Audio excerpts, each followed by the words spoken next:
2022년 새해맞이 새벽기도회 마지막 날입니다. 우리 함께 조용히 묵상 기도하심으로 새벽기도회 시작하겠습니다. 기도하시겠습니다.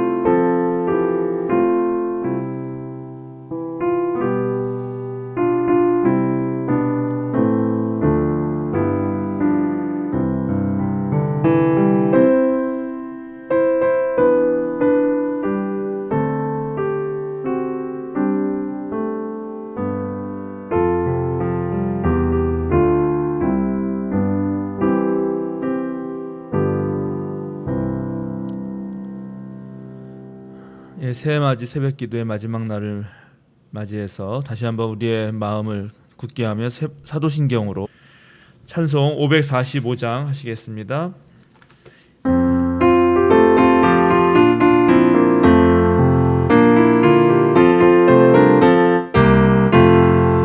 이 눈에 아무 증거 아니 배어도 믿음만을 가지고서 늘 걸으며 아무 소리 아니 들려도 하나님의 약속 위에 서리라. 걸어가세 믿음 위에 서서 나가세 의심 버리고 걸어가세 믿음 위에 서서 눈과 귀에 아무 증거 없어도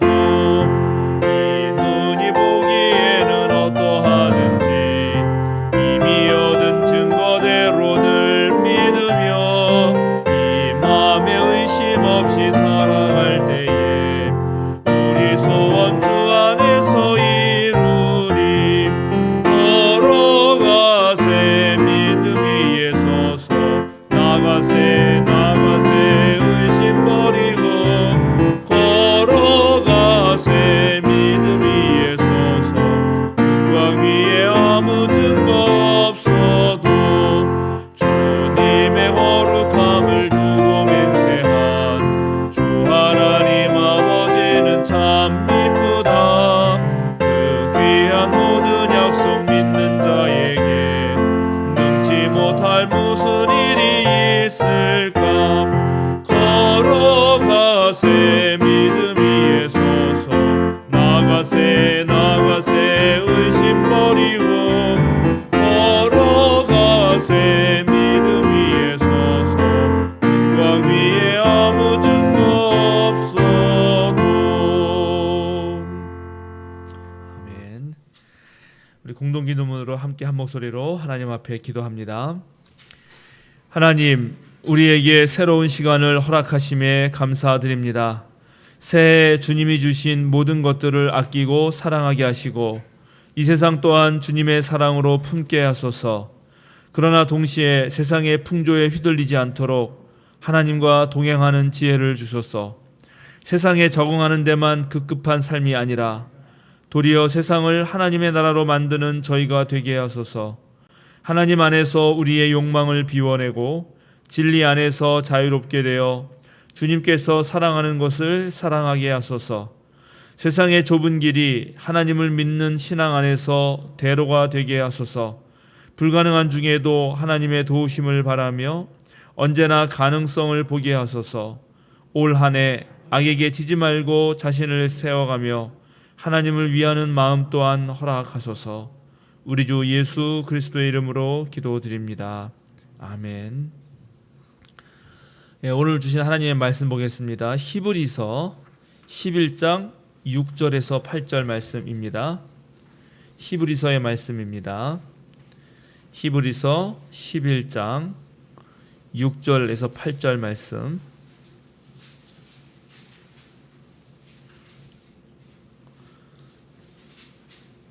히브리서 11장 6절에서 8절 말씀을 우리 한 목소리로 함께 저 여러분이 봉독하겠습니다. 함께 한 목소리로 봉독합니다.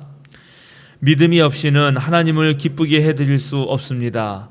하나님께 나아가는 사람은 하나님이 계시다는 것과 하나님은 자기를 찾는 사람에게 상을 주시는 분이시라는 것을 믿어야 합니다.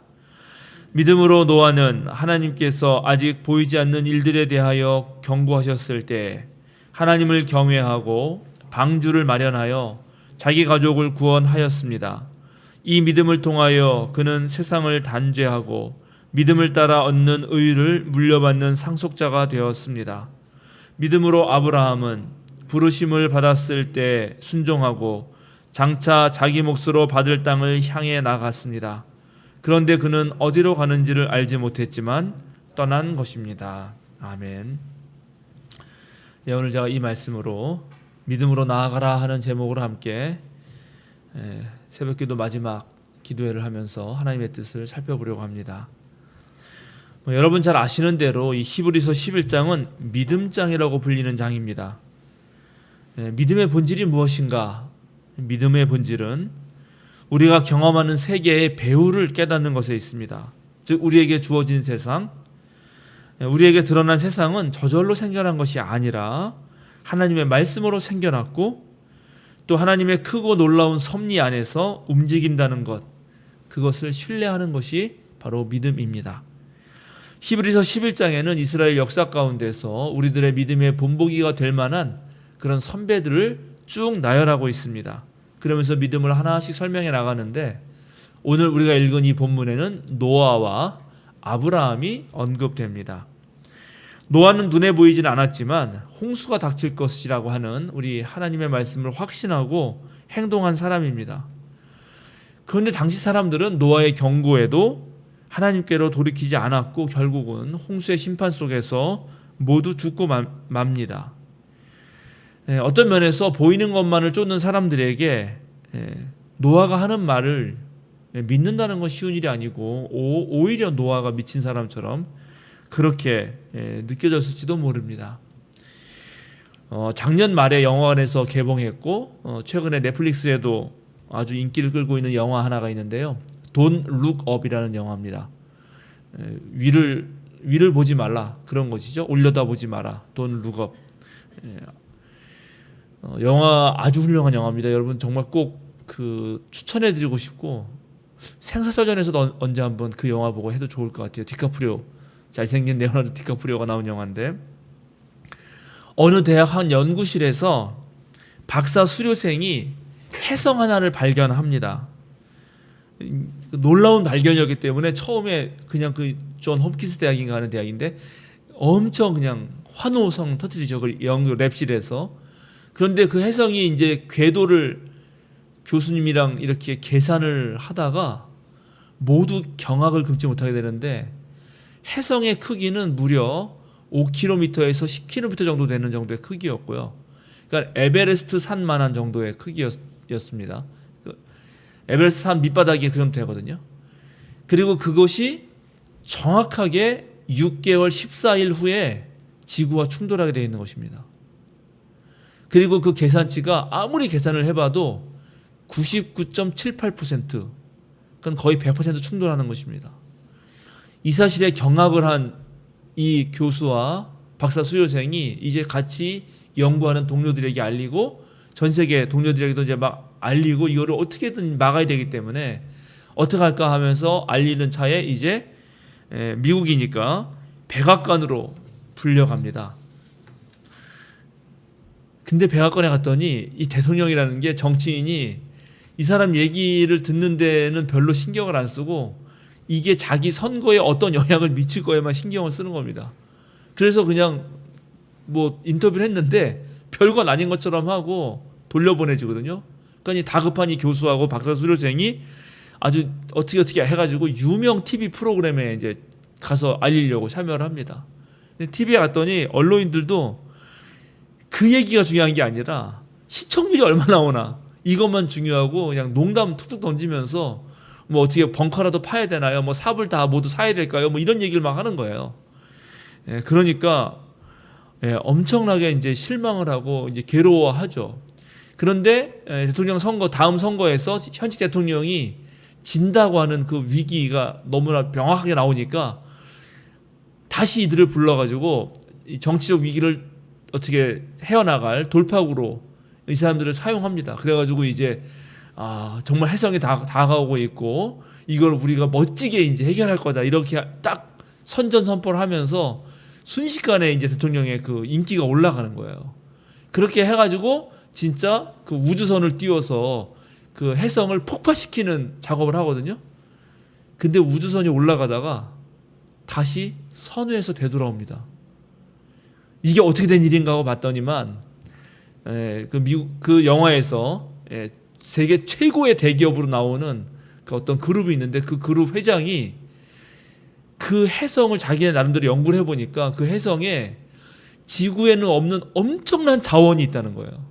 그래서 그거를 쪼개가지고 잘 터뜨려서 쪼개서 태평양에 떨어뜨린 다음에 그걸 이용하면 엄청 많은 돈을 벌 수 있다고 설득했던 거예요. 그래가지고 이제 우주선은 갑자기 되돌아오고요. 전 세계 사람들이 그걸 다 보죠. 우주선 되돌아오는 거를. 그래서 어떻게 됐나 해가지고 결국 근데 그 회사 대기업의 말에 이제 정부가 다 넘어간 거고 결국 온 나라가 그걸 기대하고 있었지만 그 작전, 해성을 폭파시키는 작전이 실패하고 맙니다. 그리고 지구는 정말 정확하게 6년 6개월 14일 만에 폭파돼요. 끝나요, 영화. 물론 거기에 그 대기업 사람이 또 자기네 사람들 한 2,000명만 모아가지고 냉동 기술을 통해서 우주 여행을 떠나고 22,000년이 지난 이후에 깨어나서 어느 행성에 도착하는 걸로 끝은 나긴 하는데 그렇게 영화는 끝나거든요. 그런데 진짜 그게 막 다가올 때 그때 많은 사람들이 이제 혼란에 빠지고 당황해 하잖아요. 그럴 때 하는 사람들의 말이 돈 룩업입니다. 위를 쳐다보지 말라는 거죠. 어차피 죽을 거니까 여기서 먹고 막 놀고 막 시위 벌이고 막 싸움하고 폭력적이 되고 그런 걸 보여주는 영화인데요. 다가오는 확실한 미래에도 책임지는 사람이 하나도 없이 그걸 너무나 잘 보여준 영화고 어쩌면 오늘날에도 노아 같은 사람이 얼마나 필요한가, 새로운 인류를 어떻게든 만들어내려고 살리려고 하는 사람이 필요하다는 걸 너무나 잘 보여주는 영화입니다. 오늘 우리가 읽은 말씀에서 등장하는 두 번째 인물은 믿음의 조상이라고 불리는 아브라함입니다. 믿음의 조상이라는 말답게 정말 아브라함은 세계 유일신 종교, 3대 유일신 종교, 유대교, 이슬람교, 기독교의 조상이죠. 이슬람교는 바로 아브라함의 첫째 아들 이스마엘을 그 자기 종교의 시조로 삼기 때문에 그 이스마엘의 아버지잖아요. 그러니까 아브라함이 위대한 종교이고 유대교는 당연히 이삭의 아버지 위대한 선조이고 기독교는 믿음의 조상이라고 부르고 그렇습니다. 아브라함이 그렇게 믿음의 조상으로 기억되는 것은 하나님의 명령에 아들 이삭까지 바쳤기 때문일 것입니다. 그런데 오늘 우리가 읽은 히브리서는 그 본문도 본문이지만 특별히 창세기 12장에 하나님의 약속을 믿고 무조건 떠났던 그 아브라함 이야기를 합니다. 근데 이제 그 창세기의 이야기를 잘 살펴보면 창세기 12장에 떠나기 전에 그 앞에 바로 11장 말엽에 아브라함의 족보 이야기를 하고 거기에 아브라함의 아버지인 데라를 언급합니다. 그리고 그 족보를 가만히 살펴보면 그 족보는 전부 갈대아 우르 지방과 하란에서 수호신으로 섬겼던 달신과 연결되어 있습니다. 그러니까 아마 아브라함의 원래 가문은 그 메소포타미아라고 하는 고대 문명에서 거기에 신들을 섬기는 어떠한 제사장 가문하고 연결이 되어 있다고 그렇게 볼 수도 있습니다. 실제로 여호수아 24장 2절에는 아브라함과 나홀의 아버지 데라가 다른 신을 섬겼던 사람으로 등장하고 있습니다. 그리고 이제 유대교에 내려오는 전설이 있는데 그 전설에 의하면 아브라함 아버지 데라는 바로 그런 달과 관련된 제사장 역할을 하면서 신의 형상을 만들어서 팔았던 사람으로 나오기도 합니다.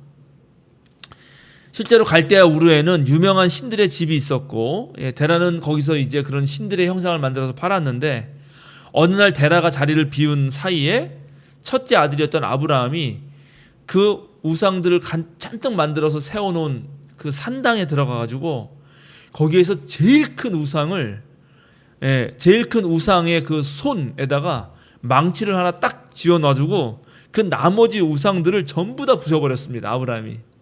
그리고 싹 나옵니다. 그랬더니 이제 아브라함의 아버지가 거기 산당에 들어갔다가 깜짝 놀라는 거죠. 다른 자그마한 우상들은 전부 다 부서져 있으니까요.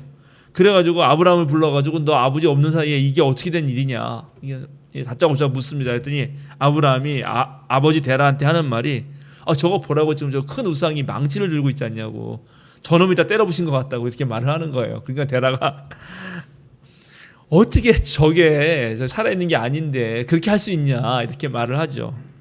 그때 바로 아브라함이 이렇게 대답했다는 거죠. 저것들이 아버지 말씀대로 사람의 생명을 길게 할 수도 없고 복을 줄 수도 없다면, 복을 줄 수도 있다면 정말 저런 신들이 어찌하여 자기 목이 떨어지고 팔다리가 부러졌는데도 아무 소리도 지르지 못하고 대항도 못하고 복수도 못하는 겁니까? 그렇게 말하면서 사람의 생사와 복은 온전히 하나님께 달린 것입니다라고 말했다는 겁니다.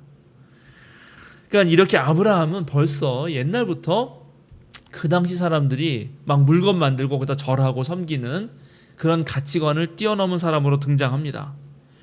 하나님을 신뢰하는 아브라함에게는 눈에 보이는 우상을 뛰어넘어서 보이지 않는 그 하나님의 새로운 세계가 늘 펼쳐졌던 것입니다. 그래서 75세가 되었을 때 하나님의 말씀을 듣고 완전히 새로운 땅으로 떠나는 그런 모험을 감행합니다. 자기가 낳아서 자란 곳을 떠나는 것입니다. 오늘날도 이사 가는 게 무척 힘들잖아요. 어느 마을 가면 그 마을 텃세가 있고요. 또 새로운 사람들 사귀어야 되고 그런 것 자체가 쉬운 일이 아닙니다. 고대에는 이사 간다는 것이 무척 드문 일입니다. 익숙한 곳에서 낯선 곳으로 가는 것이 지금도 힘든 일인데 고대에는 정말 생명을 내놓고 이사를 해야 되는 것입니다. 그럼에도 불구하고 지금 아브라함은 하나님이 지시하는 땅으로 그렇게 떠나가는 것입니다.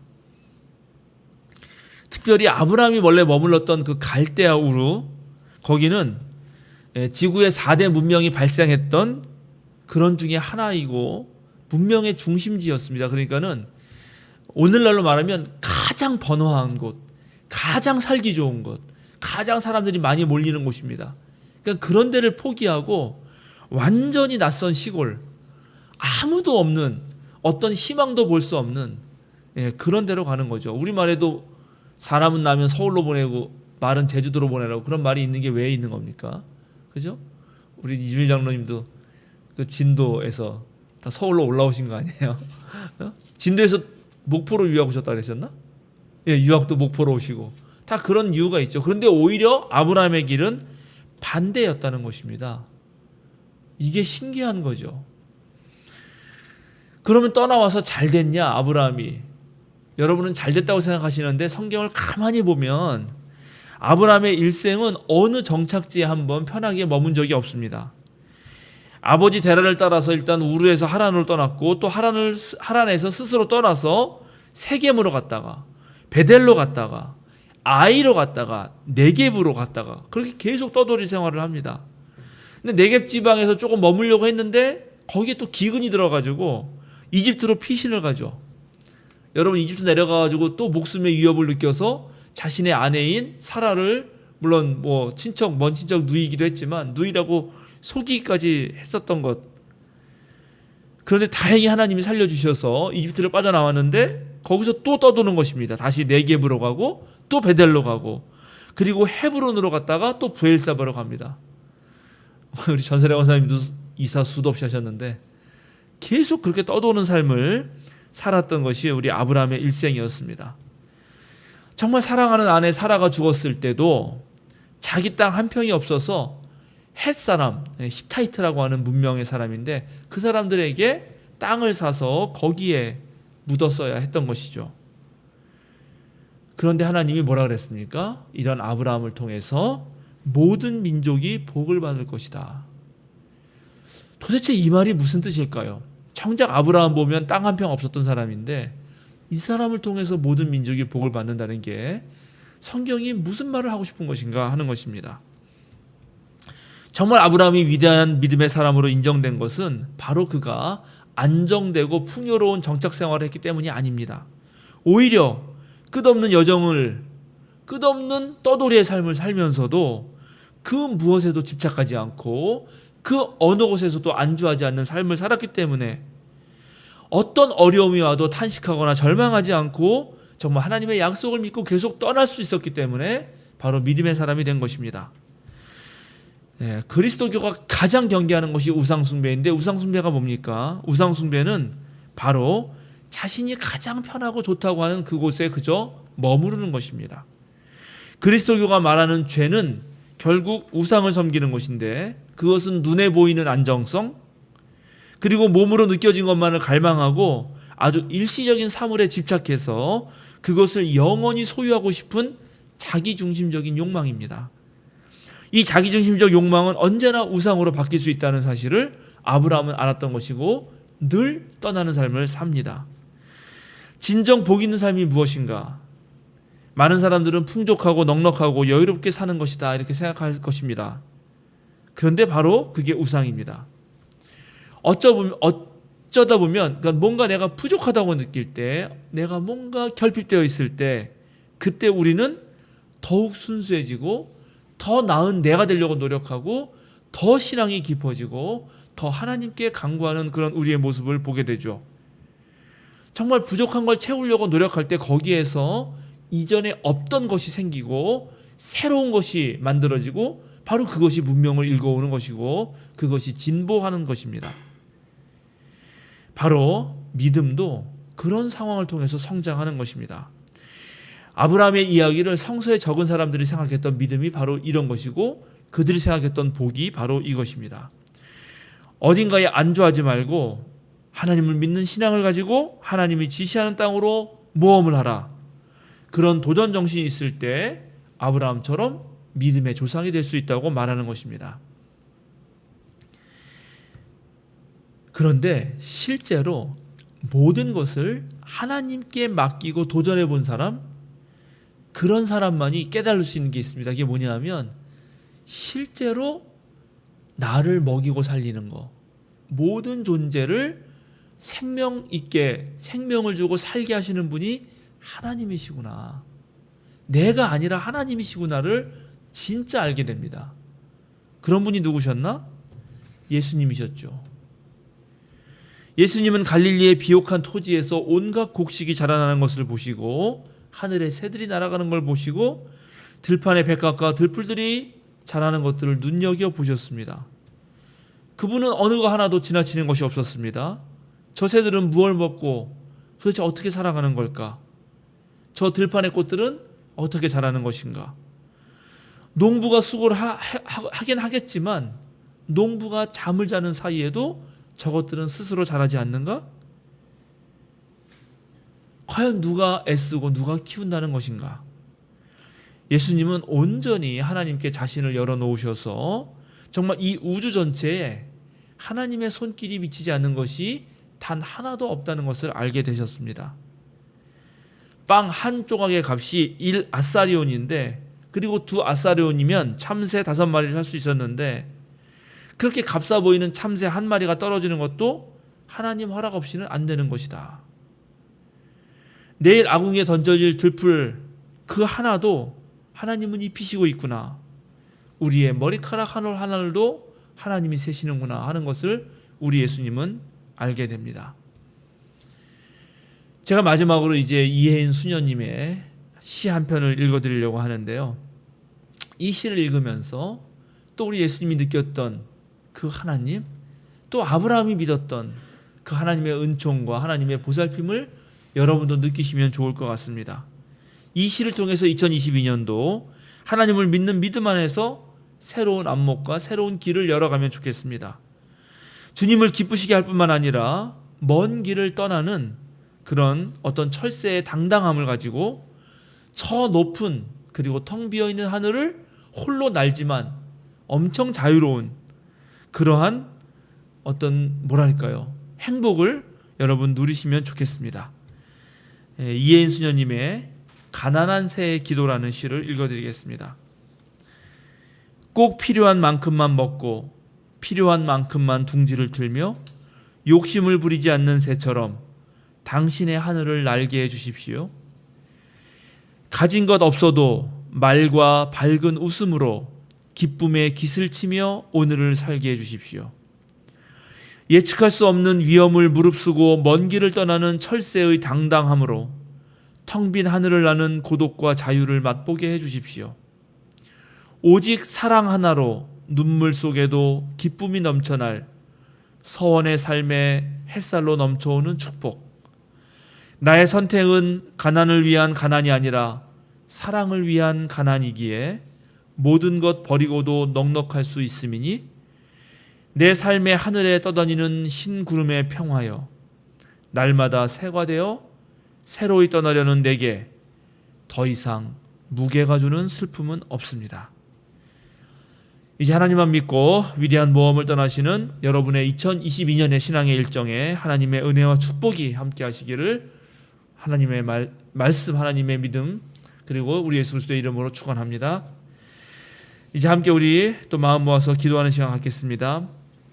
우리 생명사랑교회가 정말 예수 그리스도를 따라서 우리 교회가 마땅히 져야 할 십자가도 지면서 그러나 새로운 모험의 길을 떠날 수 있도록 우리 교인들의 신앙이 오래 또 정말 성숙할 수 있고 또 신앙의 성숙을 통해서 성장하는 그런 기쁨을 누릴 수 있도록 우리나라가 또 새로운 지도자를 뽑는데 그런 모든 일련의 과정과 또 코로나를 극복하는 그런 과정을 통해서 우리나라 국민 전체가 일종의 정신적인 도약을 할 수 있도록 여러분 함께 기도해 주시면 고맙겠습니다.